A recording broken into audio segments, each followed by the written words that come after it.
again? What is the digestive? Have a seat, have a seat. Let me discuss it. The digestive system is simply about digestion. And digestion takes place within a tube called digestive canal, which starts with our mouth and ends in our anus. Digestion reduces food into small soluble molecules that can be absorbed by the lining of the digestive canal. The cooperative effort of different parts of the body is essential for the digestion of food.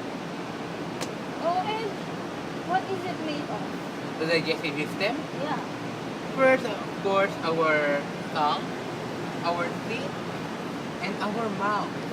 Then our esophagus, the stomach, the liver, the gallbladder, the pancreas, the small intestine, the large intestine, the rectum, and the anus.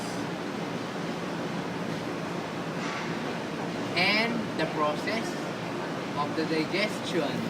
First, when you receive the food, you chew it by your teeth and soften by a digestive enzyme, which is our saliva. Next, the chewed food is conveyed by the tongue into the pharynx, where the swallowing occurs. Then, the esophagus conducts the bolus of food through the thoracic cavity. The peristaltic movement of the esophagus walls pushes the food down into the stomach.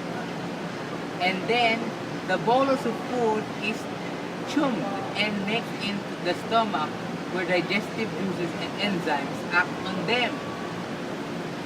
Normally, the stomach empties in 2 to 6 hours. Our stomach is the storage of the food that is not put into the large intestine.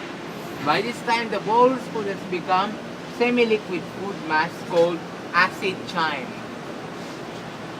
And acid chyme leaves the stomach and enters the small intestine in small spurts only, ensuring a slow and thorough rate of digestion. The first 25 centimeters of the small intestine is called the duodenum. Two glands, the liver and the pancreas, send secretions to the duodenum.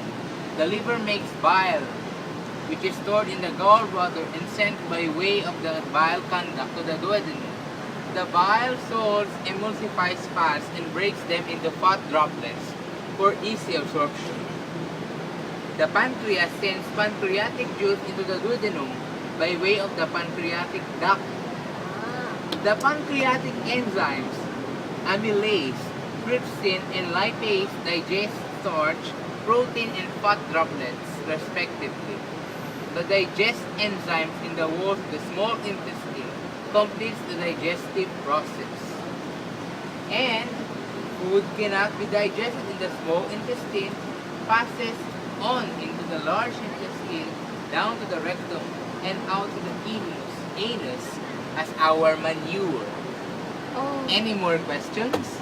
No, you made it clear. Oh, I see. And for easier references, Yes. we will be watching a video later. Would you like to watch a video later? Yes! Okay. Just go into my office later and we'll be watching, okay? Okay. You take your merienda na. Okay.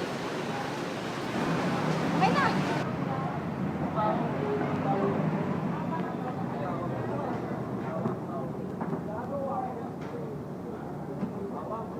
Tayo. Hindi naman.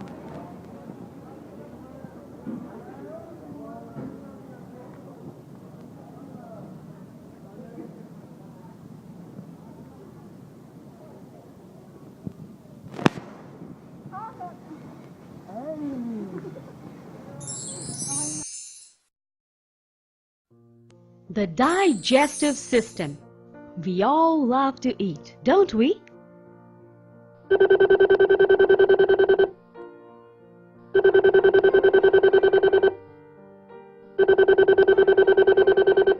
Hello, you have reached the digestive system. Can I help you? Yes, please. What is the digestive system? When you eat food, it goes into your digestive system. Your digestive system is responsible for converting the food we eat into energy for our bodies to use. It's like petrol being put into your car. Thank you very much. But what is the digestive system made of? The digestive system includes mouth, esophagus, liver, stomach, gallbladder, pancreas, large intestine, small intestine, and the rectum. Digestion, or the breaking down of food into small molecules that will be absorbed into your bloodstream, begins when you put food into your mouth. Your teeth help to break the food apart, saliva helps to soften the food, and your tongue helps to push the food into your throat and down into your esophagus, which is a soft tube that is connected to your stomach. The stomach, your little tummy, is a sac. It receives the food from the esophagus. Your stomach is located just below your heart. The stomach makes digestive juices, which include the acids and the enzymes that help to break down food into a thick liquid or paste. Your stomach is a muscular organ that is able to move in order to mix the food with the digestive juices. Food usually remains in the stomach for about a couple of hours. From the stomach, the mashed up food moves into the soft long tube known as the small intestine, where most of the digestion takes place. The liver makes a yellowish green fluid called the bile. Bile and the digestive enzymes from the pancreas help release the nutrients so they can be absorbed and circulated around your body in the bloodstream. The blood brings the fats, proteins, vitamins and carbohydrates, including the sugars, to the liver, which helps make them into building blocks that the body needs to work and grow. The body does not digest all the food we eat. The undigested food leaves the small intestine and then enters the large intestine. The large intestine is about 5 feet long. So, it is shorter than the small intestine, which is about 25 feet long. But I guess it's called the large intestine because it is thicker or wider than the small intestine. The undigested food enters the large intestine in a liquidy paste. In the large intestine, water is removed from the liquid paste, turning what is left into solid waste. The solid waste then collects in the rectum at the end of the large intestine. This solid waste will finally leave the body through an opening called the anus. And this is what happens when you poop. Keep your digestive system in good shape by eating lots and lots of healthy foods like a lot of fruits and a lot of vegetables. Greasy or fatty foods like fast food can be difficult to digest, so try to eat these foods in moderation. And don't forget, you must drink lots and lots of water. When you take care of your digestive system, it will do you right.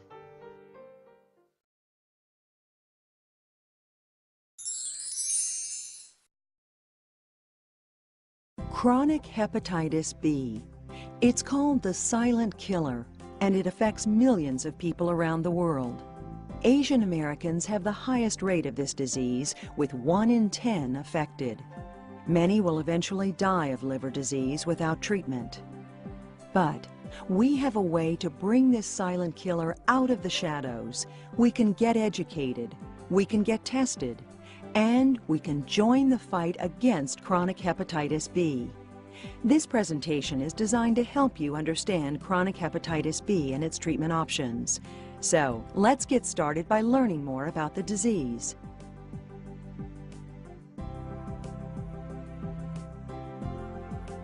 Hepatitis B is caused by a virus that attacks your liver. Hepatitis literally means inflammation of the liver. This inflammation can be the result of an infection caused by the virus. Although chronic hepatitis B is the world's most common serious liver infection, you can't catch it like the common cold. The virus is spread through contact with infected blood or bodily fluids, such as what may happen if you share toothbrushes or razors. Many children are infected at birth by their mothers. Most typically, however, hepatitis B is spread through unprotected sex or injection drug use. Now that we understand the disease basics, let's talk more specifically about its symptoms. You may experience nausea, vomiting, fatigue, and abdominal pain. Or you may be among the 30% of people who do not have any symptoms when they are infected. So, with some people not experiencing symptoms, it's important to understand the risk factors for hepatitis B. People with an increased risk include Asian Pacific Islanders, particularly recent immigrants from China, Korea, and Vietnam. Also at risk are people who have had multiple sex partners, injection drug users, healthcare and public safety workers, and finally, people who live in the same household as someone with hepatitis B. Once infected, there are two types of infection, acute and chronic. For the first 6 months, the infection is considered short-term or acute. If the virus remains in your blood longer, then the infection is considered long-term or chronic. This type of infection is a lifelong condition that usually requires treatment to prevent more damage to the liver. It's important to seek treatment because the damage to your liver can cause serious problems, which we'll talk about next.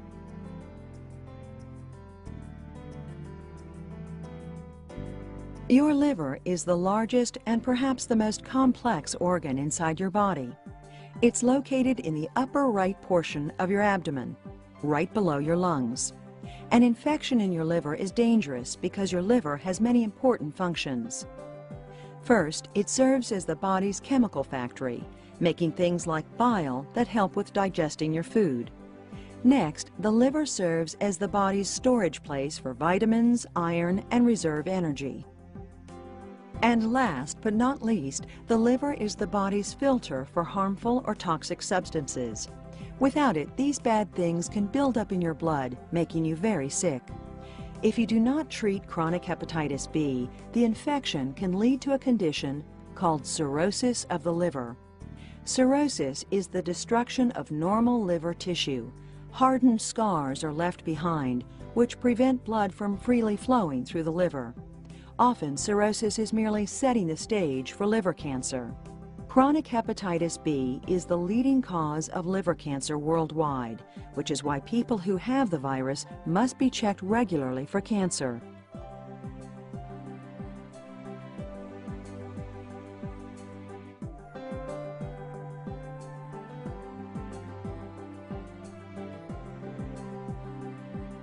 When you test positive for the hepatitis B virus, your doctor will likely order more tests to check the health of your liver. It's important that you see your doctor often to watch for any problems with your liver, to determine if treatment is necessary, and to see how well your treatment is working. Your doctor may use a variety of tests to check your liver and monitor the virus in your body. One test your doctor may use measures the amount of virus in your blood, also known as your viral load. This test is called the HBV DNA test. Another test, commonly referred to as ALT, looks for active liver inflammation.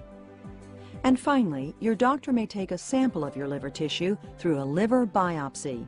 This test helps determine if there is current liver damage or inflammation. Using the information from these tests, your doctor will decide what treatment is right for you. Your doctor may determine that medication is needed if your tests show a high viral load, signs of liver damage, or if you're at risk for liver damage. You may not feel sick, but it's important to get treated if your doctor recommends it. The earlier you treat the disease, the more likely you will stay healthy longer.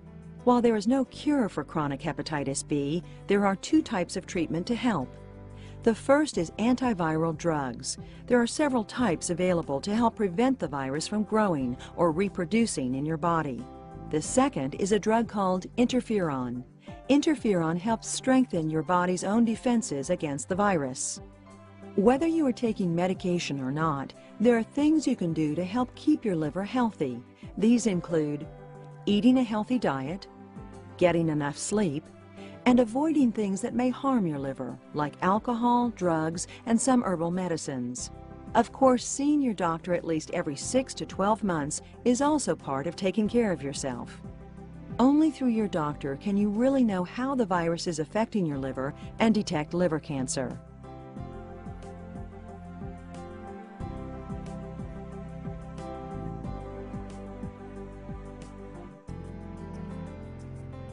There are several things you can do to help stop this silent killer. You can start with learning more about the disease and how to prevent the spread of the virus. In fact, you can join the fight against chronic hepatitis B by becoming a Hep B warrior. This takes no special skills, just a willingness to talk about the disease every chance you get. The more people talk, the more people will get tested and vaccinated. To learn more about becoming a Hep B warrior, visit www.stophepb.com today. People with chronic hepatitis B can live a long, healthy life if they take good care of themselves and see their doctor regularly. There are also patient support programs for people living with chronic hepatitis B. These programs provide practical tips, tools, and information to help you stay on track for good health. You're not alone, so be sure to ask your doctor about free programs available for you, including the Your Liver, Your Health Patient Support Program. To learn more, visit www.yourliveryourhealth.com today.